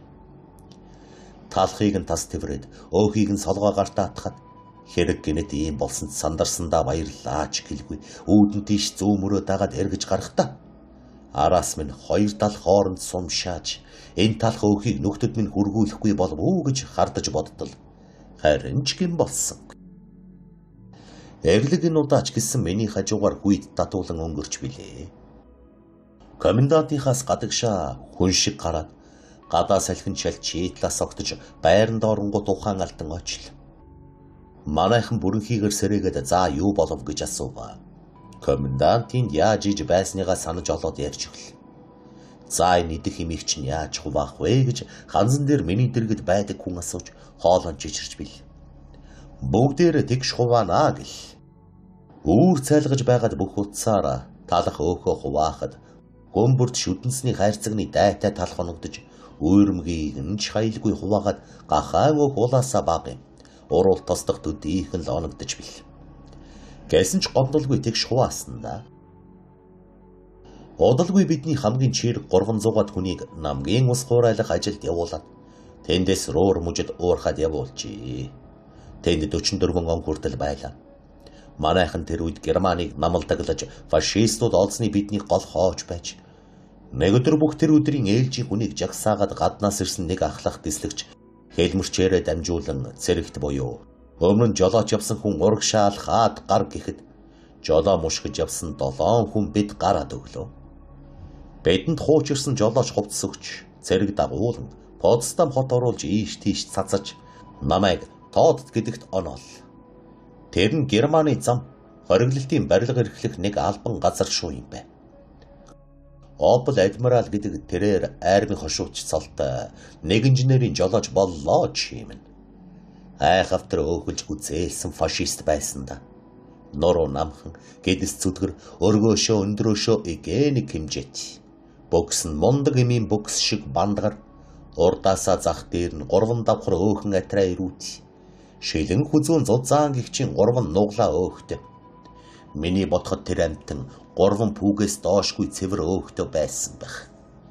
Явахта уурын тэрэг шиг өөхөлж эдэгтэй ёроолгүй ходооттой юм шиг өдрийн тууш юм идэж дашмагаасаа сорж хаяа надад жөглөцөж замд тэргээ зогсоогоод хям бислэг огтлоод ууж идэхтэй сайхан зан нь хөдөлбөл нохойд юм хайсан шиг надад шидэж өгдөгс. Хүнд юм өгч байгаа шиг өгөх зангүй. Иймэрхүү амтан байж бил. Гэсэн ч лагерт байсныг бодвол байдал ондоо болж яваанда жаал зуул засарч махалж эхэлвэ. Потсдамаас Берлинээс Потсдам оруулж 2-7 хоног явлаа. Тэгтэл өнөөхийг минь манайхны цэргийг хориглох юм барих гэж байлдааны хавийн газар явуулж орхилоо. Миний нойр хүрхээ байж яаж нутагтаа оргож өөрснийхөнтэйгөө нийлээ дээ гэж боддог болов. Плац Коттонгрод үүрээр өөрийнхөө их бууны нижигнэх чимээ 2 жил болж дуулахдаа зүрх минь гэрлээгүй байхдаа Иринкатайгаа уулзахаар очихдоо дэлсэж үзээгүйгээр дэлсэв. Тололдаан Плац Коттоос зүүн тийш 18 км-ийн хэртэй газар болж хотын Герман ууртай хийрхүү болсон хач. Миний тэр өөхөлсөн дарагч архиуч согтурдаг боллоо. Өдөр нь хоёулаа хотын гадуур явж тэр маань ингэж хориглолт босго гэж зааварлаад шөнө нь ганцаараа архиудаг боллоо. Архинаасаа болж хавагнаад нүдэнд орн хавангүй ч гэж бил. Тэгэхэд нь одоо л миний хүлээсэн цаг иржтэй. Дахин хүлээж саацны хэрэг алга. Ганцаараа босхгүй энэ бүдүүнээ аваад давхичихна. Манайханд хэрэг болох бивэ гэж бодов. Эвдэрхий байшингаас телеграмын хар дуухаа олоод тоншвол цус гоочгүй гэж тос арчдаг даавуугаар ороож зөөллөд замаас төмөр утас олж аваад хамаг юмаа зэхэж урд суудалд ороо хийгээд авлаа. Германаас салхийнхаа 2 хоногийн өмнө орой бензин аваад явж байтал минь шалчитлаас огцсон Германд багдарга туурах түшин явж байсандаа дайралтад машина зогсоож тэр багдаргыг эвдэрхий байшин дотор дагуулж оруулаад нүцгэлж хувцс хонор мал гайг нь авч суудалд ороо хийгээд явж өгвөө. 6 сарын 29-ний өглөө хошууч нь Троос нийцийн зүг хотоос гадагш явна гэж тэнд хориглолт босгох ажил удирдах байсан юм. Хоёулаа явлаа. Хошууч маань арын суудалд ажиггүй үүргэлж миний зүрх амаараа гарчих гэж байхыг хэлэхүү. Ширүүн явснаа хотоос гараад баахан зөөлөн явж нэг газар тэргээ зогсоом ийш тийш харахад тэртэй хойно ачааны 2 тэрэг явж үзэгдэв. Өнөөх туугаагаа гаргаад хаалга зэлийтэл нээгээд харсан чинь манай бүдүүн гэдргээ налаад эхнэрийнхээ өөрт унтаж байгаа юм шиг хорхирч байв. Зүүн чамар хайрун туугаагаараа нэг буулгачихтал толгой нь унжисхийгээд явчихлаа. Яаж мэдхвгээд бас нэг буулгаад арай жалсны хэрэг алга. Амьдар хүргвэл манайханд их юм хэлж өгөх хүн гэж бодоод өврөөс нь парабелиум бууг навч өнөөх төмөр утсаараа хошуучийнхаа хүзүү биеийг даруулж хэрэг ширүүн давхихад хажуу тийшээ ойчихгүй болгоод яаран өнөөх герман баг даргын хувцс малгайг өмсөд газар дөргиж тулаан болж байгаа зүг жийж гарлаа. Германы цэргийн байлдах байр нь мод шороогоор бэхэлсэн галлах хоёр газар энэ дундуур өнгөрч билээ. Бэхэлсэн блиндажаас автомат буута цэрэг гарч ирэхэд хошууш дарга явж байгааг хараг гэж зориуд зөөлөнөв. Тэрзэг рүү явж болохгүй гэж өнөөдөл хашгир нь даллаж гарваач хэмээн. Огт ажигласангүй байдалтай өнгөрөөд хурдаа нэмж 80 км-ийн хурдаар дайрлаа. Герман цэргүүд учрыг ухаарч пулеметоор хойноос маань шүрштэл би хоёр цэргийн дундуур зааг газар хурж бүх бөмбөгний дэлбэрсэн үхний хоорондор туулаан давхснаас дутуугүй ийш тийшээ морилдсан давхив. Араас Герман өврөөс манайхан автомат буугаар учиргүй буудан салхины халах шилийг дөрвөн газар цоо буудаж радиаторыг тас тус буутчихлаа. Тэгтэл нэг нуурын захын 100 мод үзэгдэж манайхан тэрэгний минь өөдөөс давхлаа. Бэтэр хэсэг модонд хүрээд хаалгааны гарч газар очоод шороо үнсэж амьсгаа авахын аргагүй бүтэх шиг болов. Цамцсан дээр миний урд юр зээгүй хамгаалах погоонтой залуу хүү төрүүлж миний дэргэд гүйж ирээд ярбач муу мандин герман ингээд төөрчгдөг бивий чигэл. Тэгэхт нь герман хувцаа хуутатан малгайгаа газар чулуудаад гинэн хонгор минь ээ хүү минь ээ би борон ээжийн унаг байтлаа. Яагаад герман болдгийн билээ? Би олцлогдоод явсан юм мэдвүү? Цаад чинь гахаа шиг өөхөлжгсөн нэг амтан машинд хүлээстэй байгаа. Түүнийг молтол цалгаад бичгийн савыг наваад намайг дарга дээрээ хүргэж өгдөө гэж гар бууга тушааж өгөөд олон гар дамжсаар дивизийн дарга хурандаа дээр орлоо. Тэгэх зуур над хоол ундагч халуун усанд оруулаад асууж байцааж хувцс хонор олгоод бие сэтгэл ариун болж цэргийн бүрэн хувцс журмын эсээр хүрээд ирсэнд хурандаа ширээнийхээ араас босож миний зүг ойртон олон дарга нарын дэргэд намайг тэврээд цэрэг чамд Германаас үнэтэй бэлэг бидэнд авчирч өгсөнд баяр хүргэе. Бичгийн савтай хошууч чинь бидэнд энгийн хорин хэл барьснаас илүү чухал олз боллоо. Чамд засгийн шагнал хүртээх саналаа дээд дарга нарт оруулна гэж хэлэхтэн. Тэр үгийг сонсоод намайг дотноор үдсэн сэтгэл хөдлөн уруул чижирч үг хэлж чадахгүй арай гэж л хурандаа нөхөр та намайг буучин ангийн дансанд оруулж өгнө үү гэж дуугарах чам болов. Хурандаа инегэд мөрийн дотнчлан алгадаж чи хөл дээр тогтохгүй байгаад яаж цэрэг болох юм бэ? Өнөөдөр чамайг эмнэлгийн газар явуулна. Тэнд чамайг совилж твэрүүлсэн хойно сарын чөлөөгөр ар гэртээ хараад ирсэн хойно чинь чамайг хаа шилжүүлэхэ бодож үзсэн дээ гэд хурандаа. Тэр блиндажд байсан олон дарга нар цөм миний гарыг барьцгааж элэгсэг дотноор салах ёсгүй. 2 жил намайг хүн гэж олцны газар үздэггүй байсан учраас миний сэтгэл их хөдөлж билээ. Дайсанд дандаа дарлуулт сурчгаад дарга нартаа ярихдаа зодуулж балбуулахаа сайн нэмээ толгойгоо доош нь дардаг зантай болсноо би уттал тавьж өгөхгүй байсан бил. Фашистийн лагерт голд ортол дарлуулсан маань тэр дээ. Эмнэлгийн газар очингоо та Иринкада захиа явуулж ингээд олцлогдоод Герман хошуучийг барьж хүлээд оргож гарлаа гэж бичээд яагаад ч юм бэ бүү мэд. Хүүхэд чих сагсуурч бие барьж чадалгүй намайг хурандаа засгийн шагналд оруулах гэсэн гэж биччихлээ шүү.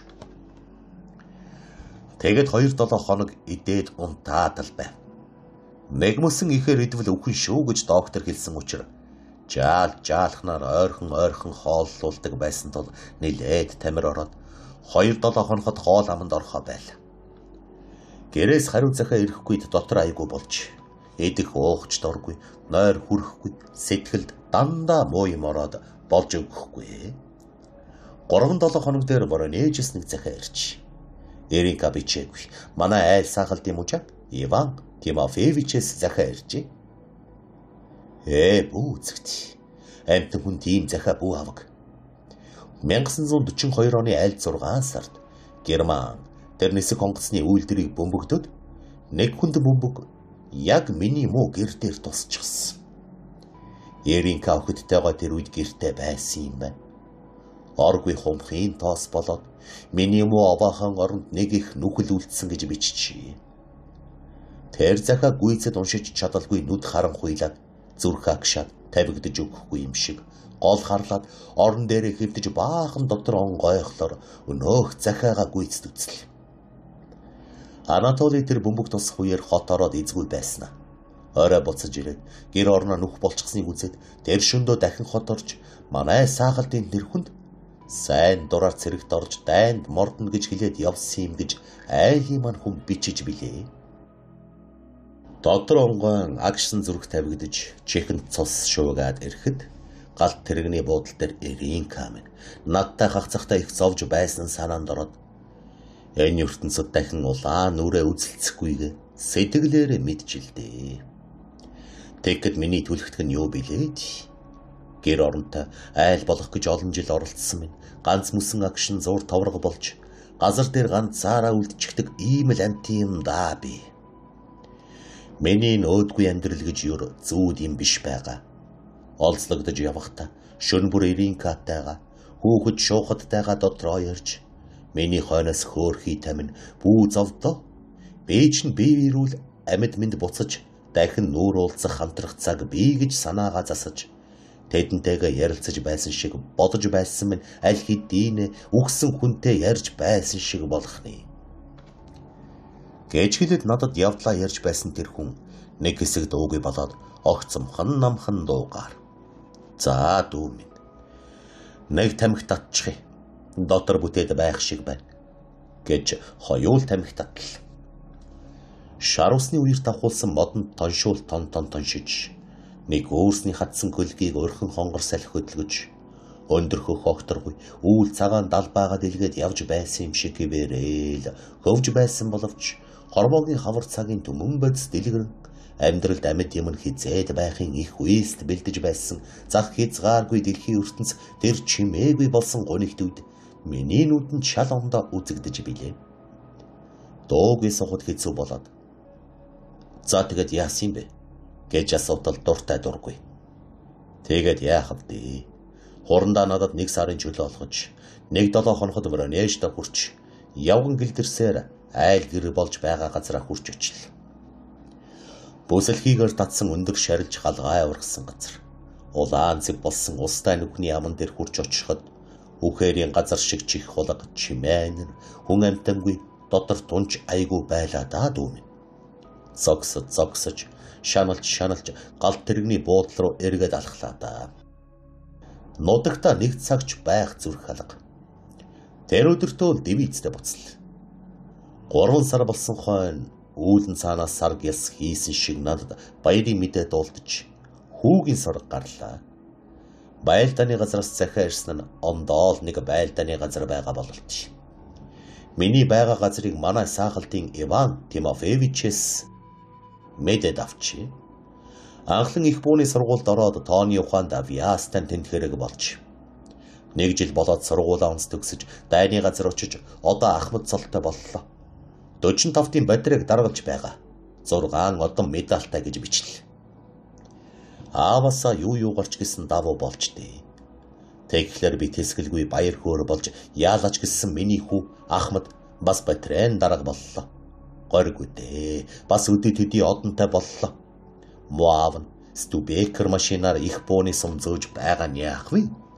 Эцгийн цаг өнгөрч хүүгүй минь Ахмад ийм нь мандах цаг нь урд нь байна гэд шөндөө өтөлсөн би минь юм бодож гарав. Дайн дуусвал хүүгээ гэрлүүлээд хамт сууж мужаан хинт ачаараа бөөцөлүүлж өргүүлэндэ гэж өвг настны боддгоор сэтгэлээ баясхан боддог бол. Тэгтэл бас л баларчихл. Өвөл амьсгал авах чөлөөгүй давшаад захиа занааж бичих зам муутай байв. Дайны сул шовторгын үед Берлиний хаяанд хүрээд байтал өглөө нь хүүдээ захиа ирчээд явуулсан чинь хойд өдөр нь хариу хүрээд ирлээ. Хүүтэйгээ Германы нийслэлд өөрөөр замаар ойртоод дэрэгдээ шахуу байгаа юм байна гэж мэдлээ. Тэгэд хизээ нүүр учирдаг билээ гэж уулзахын хүсэл болчихвол. Учрах нь учирсан да. Яг л 5 дугаар сарын 9-ний өглөө ялалтын тэр өдөр. Германы мэрэгэн бууч хүүг минь буудаад алчихжээ. Тэр өдөр үдээс хойш суман дарга намайг дууддаг байж. Очиход их бооны танихгүй нэг дэд хурандаа сууж байна. Намайг ороход ахлах тушаалын хүнийг үтсэн шиг суудлаасаа босотгол. Манай сумангийн дарга. За Соколов, чамтай энэ дарга уулзахаар ирлээ гэд цоохон тийш буруу харчихл. Нэг л муу юм дуултган дэ гэж цагилгаан гүйдэлд харуулсан шиг доктор арзас хийгээд явчих. Тэр хурандаа миний дэргэд хурч ирээд өвгөнав. Сэтгэлээ хатамжил хүүчин Соколов Ахмад өнөөдөр батраа дээр байсанд хороолгочихл. Хамт очиж үзье гэхтэн ooчин алдаад хөл дээр чүү чамаа тогтож явав. Одоо ч санахад тэр дэд хурандаатай том машинаар эвдэрхий хэмхэрхий хогт дарагдсан гудамжаар явснаа бүр түр зүүдэнд орсон юм шиг санаж байна. Цэрэг жагсаад улаан хилэнгээр бүрсэн авс байсныг бүдэг бадаг санаж байна. Хүүгээ харин чамайг харж байсан шиг тов тодхон санах юм. Авсны дэргэд очиод харсан чинь миний хүүч шиг биш шиг. Миний хүү бол дандаа маасан инээж авдаг нарийн шиг далмуртай туранхай хүзүүд түгээсэн шовх төмөхтэй жаал юмсан. Тэр авсан дотор хүн бол нас залуу далмур өргөн бэй сайхан эрхэвдэж байна. Нүдэ энсхийгээд миний хажуугаар миний мэдэхгүй алсын юм ширтэж байгаа юм шиг. Завжинт нь хуучин хүүгийн минь инээдэг байдал үлдсэн юм. Ойрдын миний таньдаг хүүгээс тэр л үлдчихтий. Хүүгээ үнсээд хажуу тийш зайлаад өгөхөд минь дэд хурандаа үг хэлж хүүгээ минь нөхөд нулимсаа арчицгаан биел хуурай нүдтэй нулимс минь зүрхэн дотроо ширхчихсэн юм шиг. Тэгээд зүрх минь шимшрэн өвддөг юм билүү. Хайр герман газар санах сар байх ганц хүүгээ оршуулад хүүгийнхээ батраан даргыг үдэж нэр хийтэл буудахт нь дотор минь гол тасарчих шиг болчихл. Ангида или балаа юм шиг эргэж ирээд удалгүй цэргээс халагдаад хаавчих билээ. Гөр нээштэй яасан ч буцахгүй гэж бодлоо. Айлвал шархтай учир халагдсан нэг нөхөр маань Урюпинск хотод суудаг гэж санаад намайг манад ирээрээ гэснийг нь бодож Урюпинск орсон билээ. Миний тэр нөхөр их нэртэйгээ хүүгүүдгүй хоёр юмсан ч. Хотын захад жаалхан байшинтай додуу дахир зэрэгт орсон боловч авт суманд жолооч хийж бийч бас тэнд ажилд орсон билээ. Нөхрийн дэ сууж тэдний дорн гэртээ бол хөдөө янз бүрийн ачаа тээж намар будаатай. Тэгээд тэр үед одоо энэ элсэн дээр тоглож байгаа шинэ хүүтэйгээ танилцлаа. Хөдөө яваад хотдоо орж ирэнгүүт юуны өмнө гуанзанд орж өл залгахтаа биеийн жилээ гаргах гэж 100 грамч балгачдаг болов. Тэр муу замд нэг мэлгэд орчихлоо. Тэгээд нэг өдөр харсан чинь энэ жаал хүү гуанзны дэргэд байсан. Хойд өдөр нь бас л дайралдаж хувцс хунар нь ноорхоо нүүр ам нь тарвсын шүүс тоос шороо болчиход үсэн дайхирчихсан боловч нүд нь бороо арилсан шөнийн огторгын од шиг сайхныг хэлэхүү. Нүдэнд минь тунж тулаахан үзэгдээд хачин юм да. Яваад ирэх бүр бараагнч харах юмсан гэж сандаг уйсдаг боллоо. Гуанзны хаалга сахиж амтны өгсөн ямаар ам залгаж явдаг антан байж. 3 хоноод сангийн аж ахуйгаас тариа ачаад шууд өнөөх гуанзны дэргэд хүрээд очтол. Өнөөх жаал минь шатан дээр хөлөө унж уулан тийчгнэж хоосон нойтон бололтой цонхоороо бултааж байсанд. Ваня нааша ирцүү. Хоёулаа тариа тушаадаа газар очиод нааша эргэж ирээд хоол идий гэсэн чинь.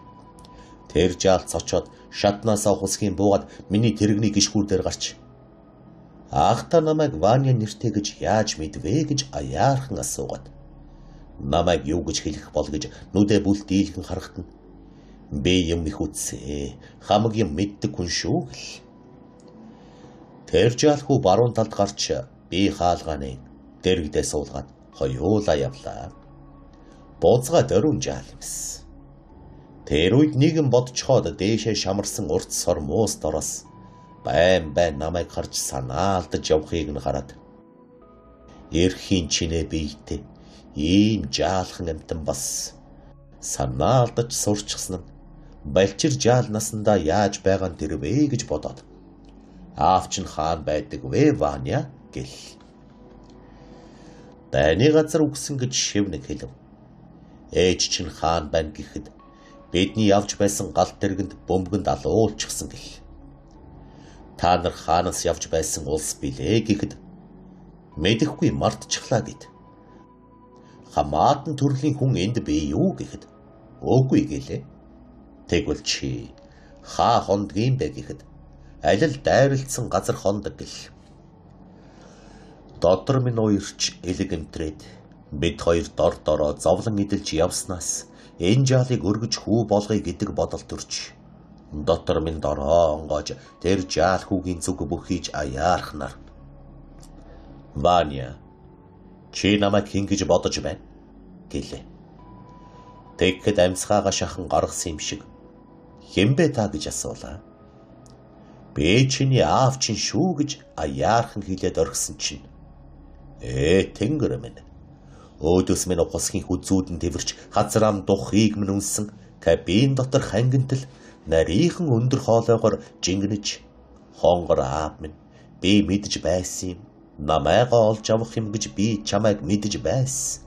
Яасан чиг намайгаа таньж олно гэж бодож байсан гэд салхинд ганхан байгаа өвс шиг надад наалдан бүх биеийн чичирч бэж гисэн нүд бүрлцээд хамаг би чичрэн дагжиж гар салганаад яаж ч жолоогоо алдчихсангүй юм би. Нэг мэдэхнээ замын хажуудах гуунд орчход мотор улдэрчихл. Нүдний хараа онгойж сэтгэлээ дартлаа явхаа сайж. Хүн хар дайрчихвээ гэж 5 минут зогсоход хүүмэн байдаг тэнхээгээр над руугаа шахан наалтаж бүх биеийн чичрэнхэн дагжиж билээ. Баруун гараараа хүүгээ биедээ аяархан шахаж тэврээд зүүн гараараа машинаа эргүүлж байр руугаа харил. Юуны чин тариа тушаах газар хүрэх гэж тэр цагт тийм газар миний санаа ухаанд орхоож байсандаг байж билээ. Тэргээ хашааныхаа хаалганы дэргэд хаяад шинэ хүүгээ тэврээд гэрт ороход хүү минь намайгаа хүзүүдэд газраа миний сахлах усаагүй газарт наалдуулаа салдаггүй. Гэр тэвэрсээр ороход гэрийн эзэн авгаатайгаа хоёулаа байваа. Би нүдээ анив хийж тэдэнд зоригтой охиноор. За би Ваня хүүгээ оллоо доо. Хоёулаа хүрээд ирлээ тамнэ. Гэхэд өр хүүгэлгүй тэр хоёрт орн учрыг нь мэдээд санд минь бужигнаж би хүүгээ биеэсээ салгаж чаддаггүй. Намайг тас тэврээд тавьдаггүй. Арай гэж аргадаж тавил. Гар нүрийг нь савандаж угаагаад хоол идүүллээ. Гэрийн эзний авгаа 1-5 ногоо ташил хийж өгöd их л өлссөн байдалтай идэж байгааг нь харахтаа уяран уйлж зуухны дэргэд зогсоод хормогчоороо нүрэ битүүхэн хайл. Ваня хүүмэн тэр авгаан уйлахыг үзээд дэрэгд нь гүйж очоод хормойноос нь татаж авгаа та юунд уйлваа? Аав намайг гуанзны тэндээс олсон юм шүү. Олсонд нь бүгдээрээ баярлал зохиох байтал таны уйлдаг тань юу билээ гэхэд цаадах нь уламж уярч дэвтэгтлээ уйлан хайлан усан нүд болж билээ. Хоолны сүүлчээр үсчин даваачиж дайхийг нь авахуулаад гэртээ твшин дуугаагаад орны цагаан давуугаар ороохот минь намайга тэмэрсээр гар дээр минь нойрсчихл. Орон дээр аяархан гихчийн тавиад тариагаа тушаах газар болгочход машина зогсдог газар орхичход дэлгүүр рүү гүйвэ. Сэмбэн өмд цамц шаахаа дурсан малгай хүүдээ гэж авл. Тэгсэн чинь хэмжээ дамжаан таарахгүй яс чанар нь ч тусгүй юм болчихжээ. Авсан өмдийг минь үзээд манай байрны авгаа загнаж чиний ухаан солиор бүү нохойгослом халуун цаг хүүхдэд хэн ийм зэмбэн өмд өмсгдөг юм бэ гэд дорхноо ойдлынхоо машинаар ширээн дээр тавиад авдраа уудалж 1 цаг болоход Ваня хүүд минь сатин шуудаг өмд богино ханцуутай цагаан цамц оёодог. Оройн нь хүүтэйгээ хэвтэж ойр хавьд унтаагүй сайхнаар сэтгэл амар унтлаа. Гэвч шөн дөрв босож сэрэх бүр хүүмэн байшингийн дээврийн дор хорогдсон борш уу шиг суганд минь аяархан хурхирч түүнийг нь сонсон харахтаа дотор минь тийм гэж хэлхийн аргагүй онгойж хүүгээс ирэхгүйсэн гэж хөдөлгөөс өөч зовсон мөртөө Тэсэж чадалгүй аяархан босоод шүдэнс зураад хүүгээ харж сэтгэл сэргэж байв. Өөрийн өмнө сэрээд юу олж ам бүтээд байна гэж гайхтал хүү минь цагаан даавуу бүтээлгэн доороосоо гараад өвдгөөрөө хоолойг минь дарчихсан байж.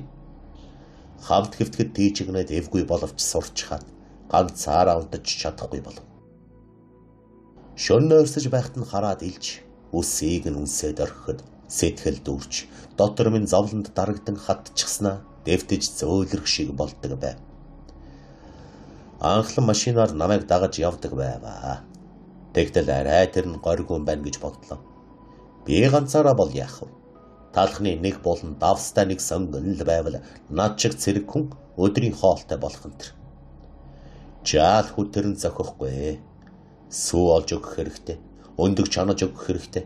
Бас халуун хоолгүй байж болохгүй. Тэгэхэд ажил хэрэг бас яаруулаад болдоггүй. Бодож айлынхаа авгаад үлдээдэг бол.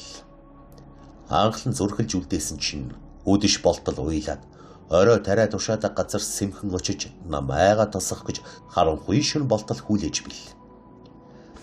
Анхлан надад бэрх байваа.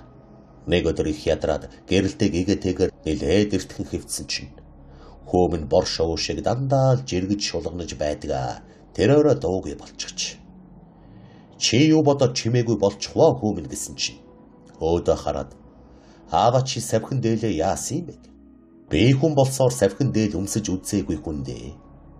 Яа гих бараг цохож мөр нээжд үлдсэн гэх. Та намайг юунд тийм удаан ирсэн бэлээ гэв. Тэгэхэд хөө минь би чамаага Германд сургалаад Польшид ирээд бүх Беларусаар эрэлхийдэл чимэн Урюпинскт байсан юм байж л дээ гэв. Тэгэхэд Урюпинск чинь Германаас аль хэрэг хол вэ гэж бил. Хүүтэйгээ ингэж л унтахынхаа өмнө ярилцаж хэвддэг юм да. Тэр савхин дээлийг манай хүү зүгээр асуусан гэж бодож байна уу? Дөө минь. Тэр чинь их хужиртай юм шүү. Ёстой эцэг нь урд тийм дээлтэй байж л тий. Тэгэд санаанд нурсан байх. Хүүхдийн сэтгэл гэдэг чинь 100 цагийн шөнийн хоолын цахилгаан шиг гясгэ агшин зур хамаг юм гийгүүлээд үгүй болчихдаг шиг. Сэтгэлд нь уй гяс гэж ургадаг байх нэ. Хоёулаа Урюпинскт бас нэг жил сууж магадгүй юмс. 11-р сард надад нэг айгүй явдал тохиолдож шавар шавхай дундуур нэг айлын дэргэд машин гулгаад гай тохиолдож нэг үнэ дайран унахчихл. Аавгай нар мэдээж хэрэг шуугаан болоод амтан борлдож авт тэрэгний байцаагч гай дайрч хүрээд ирвэ. Жолоочийн үнэмлэхийг гуйсан ч үг авахгүй хураагаад авчил. Өнөө хүнээ гимгүй босоод цүүлээ хатхан давхиад алга болчихвоо. Би ч үнэмлэхээ алдчихсан тэр.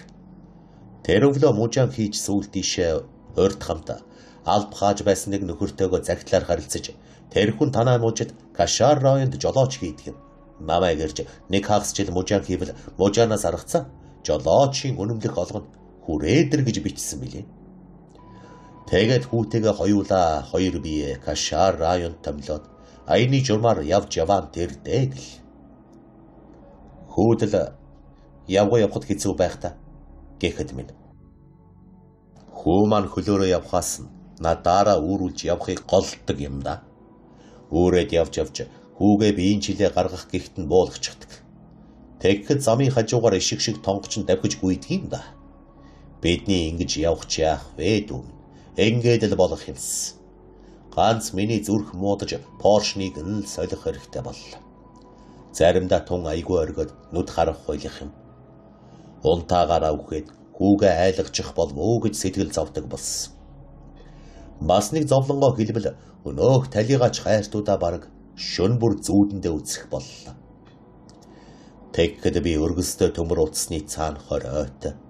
Тэд минь цаат талд минь зогсож Еринкатайгаа хүүхэдтэйгээ хамаг юма ярьж ирж төмөр утсыг гараараа татаад орхиход өнөөдүүл минь замхран үгүй болчихлоо гэж зүүдэлдэг боллоо.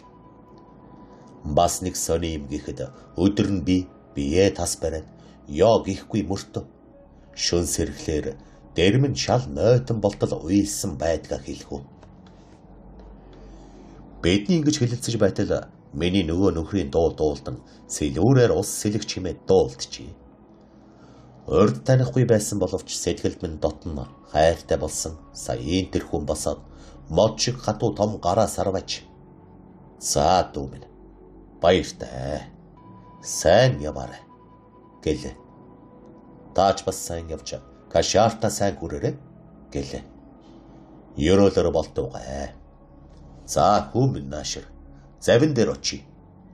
Гэтэл жаал хүү эцгийнхээ дэргэд гүйж ирээд баруун талд нь гарч дээлнийх нь хормоноос нь барьж том том алхмаар гიშгэлж аавынхаа хажууд шогшлоо. Өнчирсэн хоёр хүн цэрэг дайны догшин хуй салхинд харь газар чулуудулсан хоёр ширхэг элс. Энэ хоёрын харь хитийн явдал юу болдог болдоо. Шантар метршгүй зоригт нь орсхон бэрх бүхнийг давах байхаа. Эцгийнхээ өргөн цээж өндөр сувгийг түшсэн энэ жаал их орноон дуудвал замдаа ямар ч түмэн бэрхийг туулж чадах хүн болох байхаа гэж гордон бодож тэр хоёрын хойноос зүрх шимшгэрэн харлаа. Бидний салан хагцхад миний сэтгэл хатуужин гайгүй ич байхсан юм билүү? Гэтэл мааны хүү алхаж оодон жаал хүлэн солбчин шогштлоо. Гэнэт над руу эргэж улайчсан бяцхан гараараа ёслон дохиод орхитно. Зөөлөн савраар зүрх минь тас бадсан юм шиг болж би яаран буруу харлаа. Дайны үед үсэн буурал болсон эр хүн ганц зүүдэндээ уйлдаг гэдэг нь худал юм аа. Унтаагүй гэрч уйлдаг юм байна шүү. Тэгэхдээ алдалгүй буруу харж уйлж, зөв харж инээхэн чухал юм аа. Жаал хүүхдийн элэг эмтэлж, эр хүний харцаар зоригн халуун доглон нулимс бөмбөрч байгааг үзүүлэхгүй чухал юм аа. Төгсөв.